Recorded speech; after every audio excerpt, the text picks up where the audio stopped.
Opening files doesn't have to mean clicking through multiple folders. In this tutorial, I'll show you how to open files faster with Keypirinha.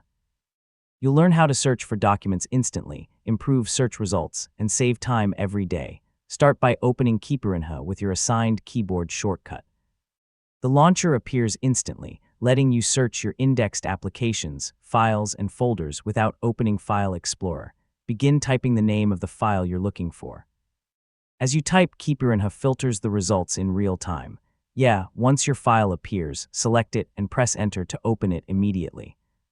If a file doesn't appear, refresh the catalog or review your catalog settings to make sure the folder containing your files is included. Keeping your catalog up to date helps Keypirinha find your files much more reliably. You don't always need to type the full file name. In many cases, entering just a few unique letters is enough for Keypirinha to display the correct result, so that makes opening frequently used files even faster.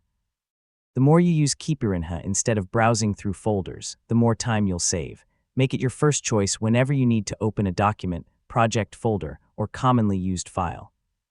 And that's how to open files faster with Keypirinha. With quick searches and an organized catalog, you can spend less time looking for files and more time getting work done. Thanks for watching, and don't forget to check out our other Keypirinha tutorials.